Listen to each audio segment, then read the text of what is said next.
The Syrian ceasefire faces its first major test as opposition leaders say it's close to collapse. Hello, I'm Nathan King, sitting in for Anna Naidu, and this is The Heat.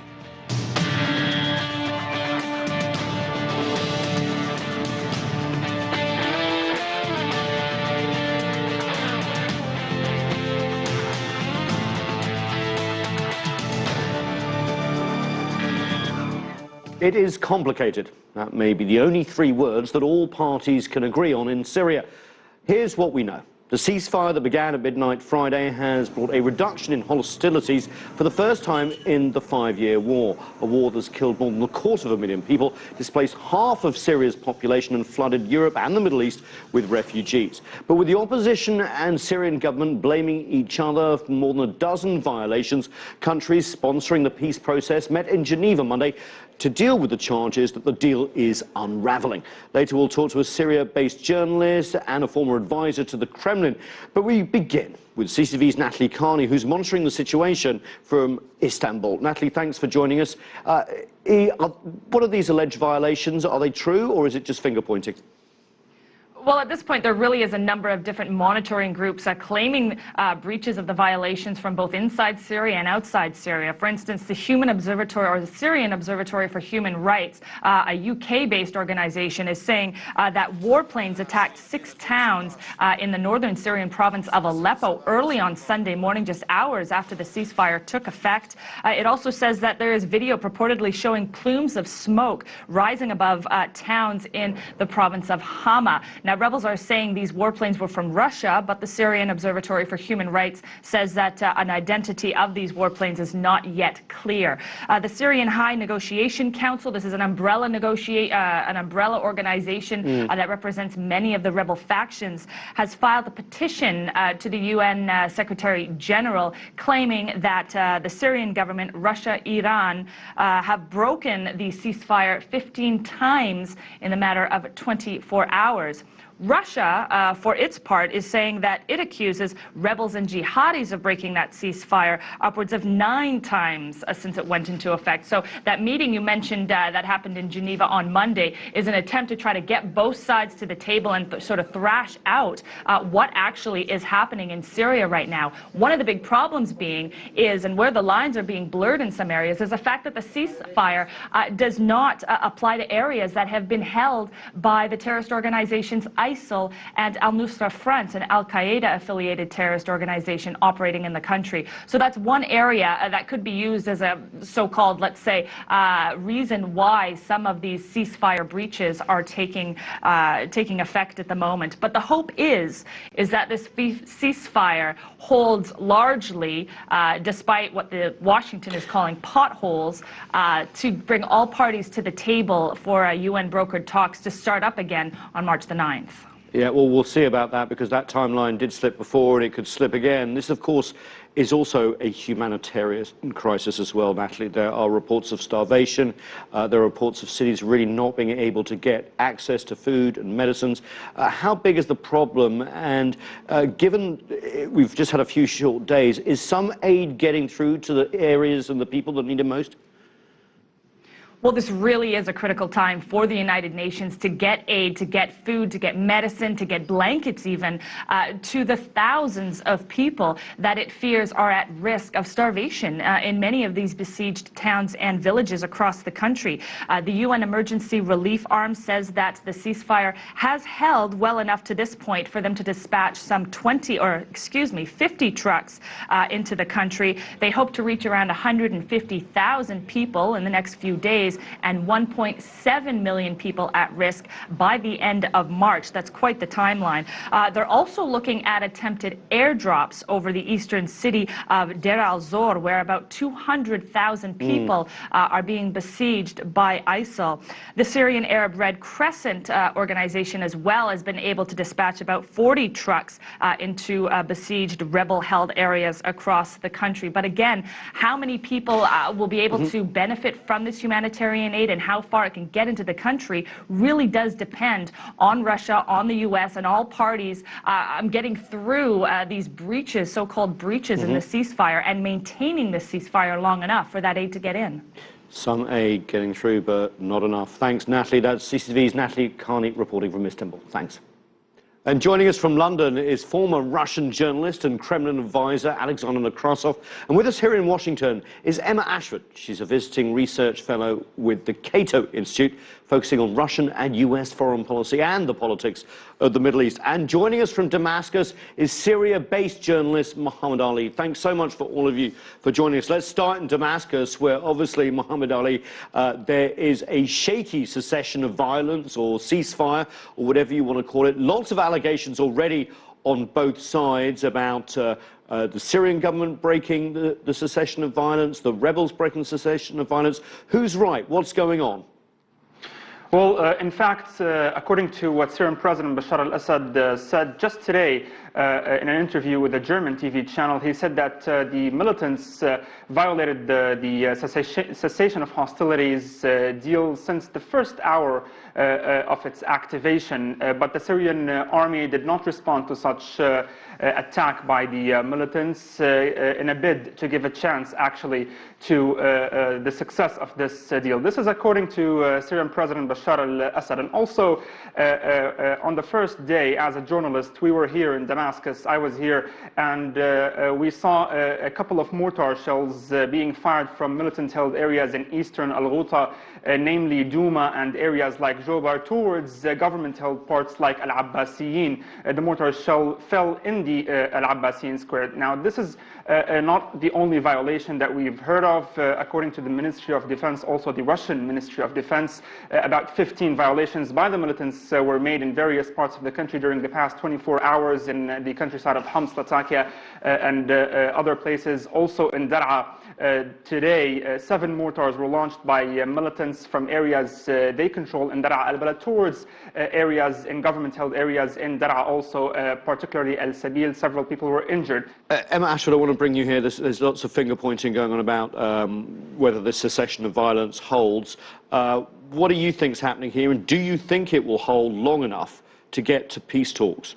You know, I think we've seen violations of the ceasefire on both sides, and I think we probably expected to see that. So we've seen the Russians held off for a day, but then they've started bombing, and with rebel groups so mixed in with one another, it's very hard to tell if they're hitting legitimate targets or if they're hitting different rebel groups. And then we've definitely seen various groups inside Syria, particularly ones that aren't included in the ceasefire, like al-Nusra, pushing back against the ceasefire. But right now, I'm relatively hopeful that it will continue to hold. It looks like it has held longer than we might have expected.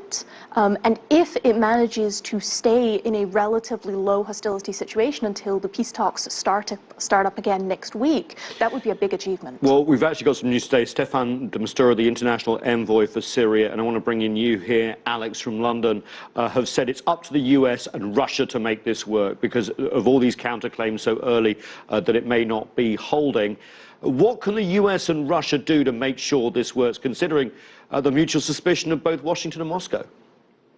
Well, first of all, I think that both sides should not make a drama out of a crisis and actually feel quite satisfied with the fact that this ceasefire, which in itself is a miracle, I'll be honest with you. We have so many sides involved in it that it's a miracle that it's holding even with all the violations. Now, the problem with the Syrian resolution is that all sides tend to appoint deadlines. You know, for example, we have to start those peace talks in exactly that time. And if this ceasefire doesn't hold, well, guess what? We'll probably have to, you know, delay them and so on. Of course, you should be flexible. Both America and Russia should be flexible. If there is a breakdown temporarily, okay, let's delay those peace talks. But those deadlines, they're always causing problems. And I hope both Russian and American diplomats will not stick to this very strict, you know, timetable.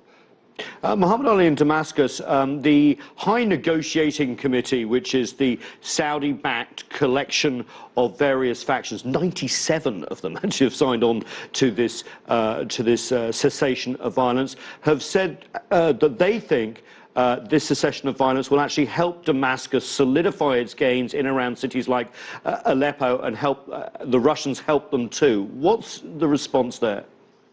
Well, the Syrian government is working according to the deal itself, which did not include fighting kind of linked terrorists like the ISIL and al-Nusra Front. What's happening on the ground here is that, yes, the Syrian army continues to fight ISIL and al-Nusra, particularly in areas like southeast of Homs in al-Qaryatain and also east and northeast of Aleppo, where ISIL is heavily present. This is what's happening currently, and the army just a couple of days ago liberated a main and vital road that links Aleppo with Hama and all the way to Damascus after killing all of the ISIL terrorists over there. The army is not attacking actually any kind of militant group which has accepted this deal and which is of course affiliated to the Free Syrian Army, or what the West calls as moderate rebels. However, the army is working very carefully to actually honor this deal and keep it active in order to perhaps have any kind of suitable grounds for any peace talks. Let's bring Emma Ashford in here. Are the warring sides so exhausted with war that they're willing, do you think, to put down their arms? And this pause also helps humanitarian aid in, which could actually help build some sort of trust with populations, do you think? Maybe. I think the longer that this cessation of hostilities goes on, the better off people inside Syria will be. And there have been some reports that people that were talking about fleeing, particularly Damascus, have actually rethought that and are staying where they are now that humanitarian aid is starting to get into the country. But what we need to see really is more trust on all sides. In particular, the UN has been complaining that the Assad regime is very slow to let aid into the areas that it is still besieging. And if they don't let that happen, then that will undermine trust for negotiations going forward. And they are trying to coordinate these aid deliveries so each side actually sees the benefit sometimes at the same time. Alex Nekrasov, the US and Moscow have been suspicious of one another, especially since the Russian government decided to intervene in Syria late last year. But they're really kind of working together a little bit here, aren't they, for the first time, in terms of exchanging information about the cessation of hostilities, trying to map where various groups are. Is this the beginning of a Washington-Moscow axis in terms of pushing for peace, or at least some sort of extended ceasefire that can create room for talks? Well, obviously, there's been a change in the position of Washington, because we don't hear every day the American officials saying that Assad should go tomorrow or even yesterday. They're not saying that that anymore. So that's, of course, a change. Yeah. Yes, but unfortunately, there is one problem. And the problem I see is that although we have basically the ceasefire holding, and most of the groups seem to be abiding by the ceasefire, it's very difficult to contemplate that there's still an official sort of opening to continue the fighting, if you know what I mean. You know, on the one hand, everybody says, okay, we stop fighting, we'll let the humanitarian aid go in. On the other hand, everybody's saying, yes, but we continue to fight the terrorists. And the problem is that both America and Russia have a different view on some of those terrorists. That's right. One man's Russia, terrorist is another man's freedom fighter, yes. Well, that's the problem, you see, and that creates confusion. I would have thought that ideally both America and Russia would have put weight behind the scenes on some of the key players in the region and said to them, look guys, talk to these people, because you are linked to them. You know, they can talk publicly that nobody supports ISIL or nobody supports al-Nusra Front, but of course they are supported. So behind the scenes, if they could have at least arranged some sort of a deal that these terrorists would also have stopped fighting, then the whole process becomes easier. Now, unfortunately, everyone is accusing each other. The moment a shot is fired, they say, oh, it's been fired against the moderates or something else. So that's, I feel, is the weakness of this process. Mohammed Ali, I just want to go to you in Damascus, because facts on the ground do shape diplomatic outcomes, and before the cessation of violence we saw gains from the Syrian government side, especially in and around Aleppo and elsewhere. Do you think, given the advances by Syrian government forces and the fact we have a secession now, that President Assad is now guaranteed of staying in power? Well, the Syrian president has made it very clear in many interviews throughout the unrest that he made with many media outlets that it's only up to the Syrian people to decide if he should stay or not in power as a Syrian president. Only the elections, according to the Syrian government's point of view, by the Syrians themselves, will determine who stays in power or not. This is a very important point that the Syrian government always notes to, which is it does not want any foreign side to interfere in its affairs, whether a friend or an enemy state or a friendly state. This is a very important fact that the Syrian government has pointed out to. And actually in April, we're expecting to have here parliamentary elections. The Syrian government's political life here continues. This is what the Syrians the Syrian government is always stressing on, that on the one hand it will continue with the political life in Syria according to the Syrian constitution and laws, and on the other hand it will continue fighting terrorism while calling for a political solution, calling for reconciliation, calling for dialogue among the Syrians themselves. But Syrian president staying in power or not is always noted to here by the Syrian government that it is only up to the Syrian people themselves here in Syria. Okay, we're going to have to take a short break and then we're going to widen it out whether the ceasefire holds, what it means for the rest of Syria, and if it doesn't, what it means for Syria and the region as well. More on our conversation after this. Stay with us. Of course, you're watching The Heat.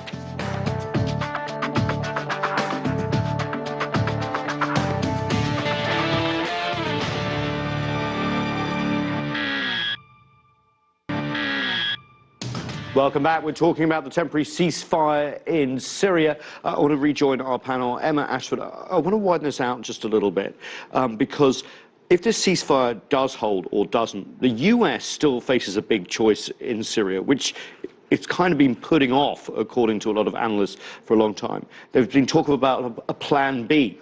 More weapons going in, or potentially a safe zone or a no-fly zone. Talk of its allies, Saudi Arabia and Turkey, getting involved.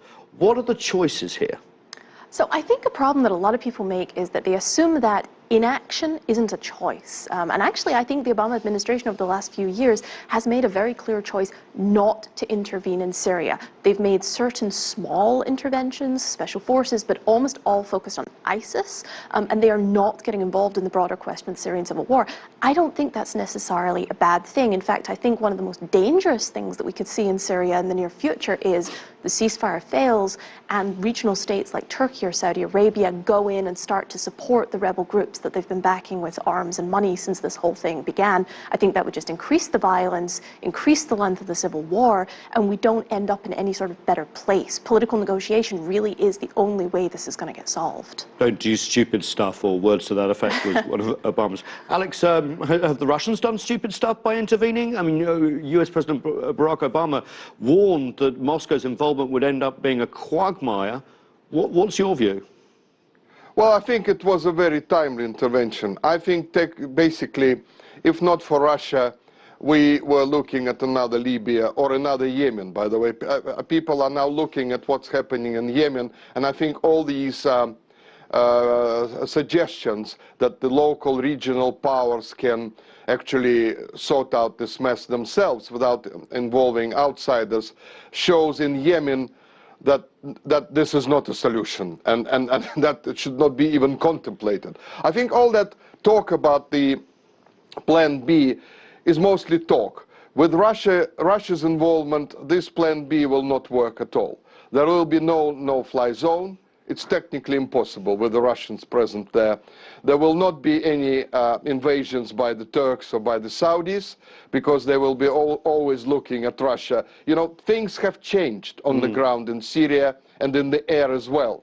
Muhammad Ali in Damascus, that could be a possibility if we do not see peace talks progress, where Turkey, worried about its southern border, and Kurdish elements intervene. Saudi Arabia, obviously, and other regional powers backing various rebel groups.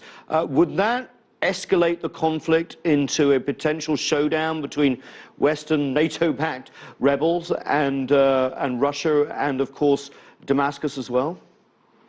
Well, definitely, if the ceasefire fails and regional and Western countries decide to intervene on the Syrian ground with their forces troop forces, definitely this would escalate violence. In the end, this is definitely a proxy war.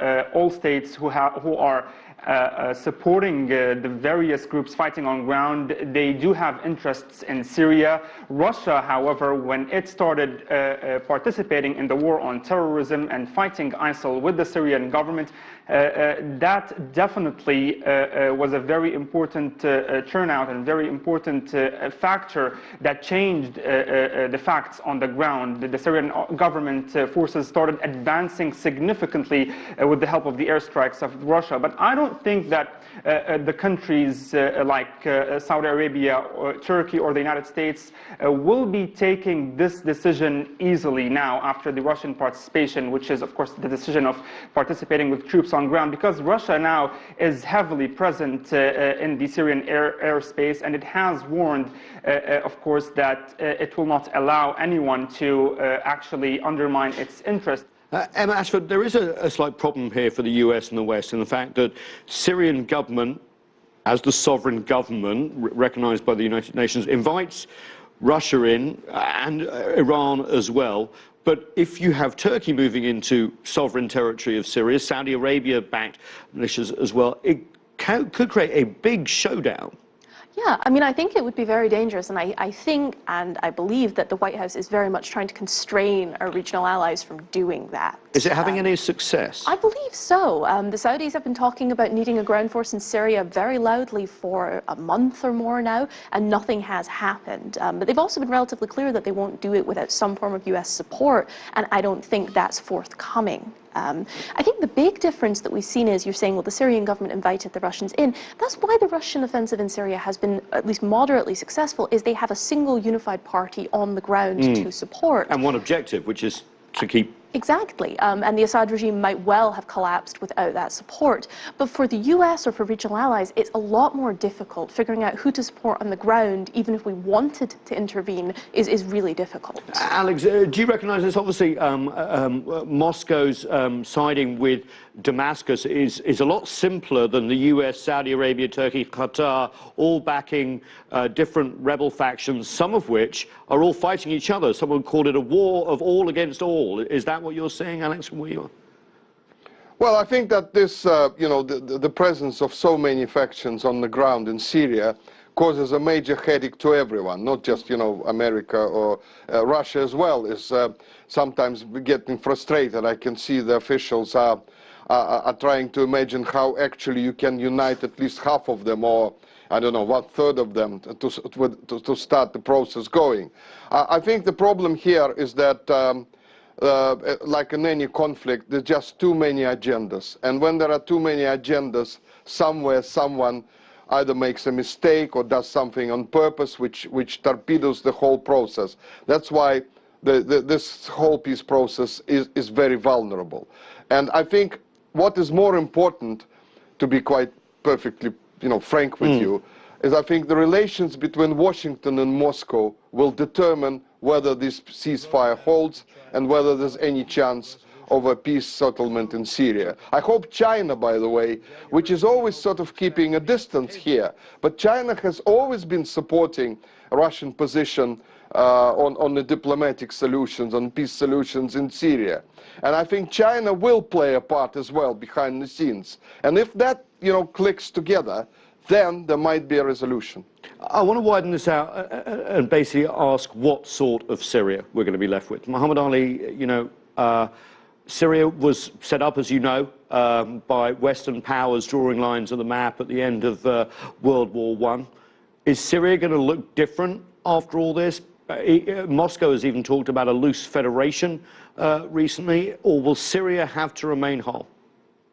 Well, Syria is, the Syrian government, let's speak of the Syrian government, all of the war waged on Syria, all of the factors that are fighting Syria, the factions here on the ground, the Syrian government's main objective is first to defend its territories and keep Syria a united country altogether. Definitely the main important factor for the Syrian government and the objective is not just to defend Syria and defend its independence and independent decision, but also its territories, to keep it a united united one. Definitely, the Syrian government will not, in my opinion, will not accept any kind of division across the country, despite the fact that perhaps this is one of the agendas or aims of many countries who are against the Syrian government, like the United States, like Turkey, and like Saudi Arabia. The government, from my point of view, and according to what it has been saying, officials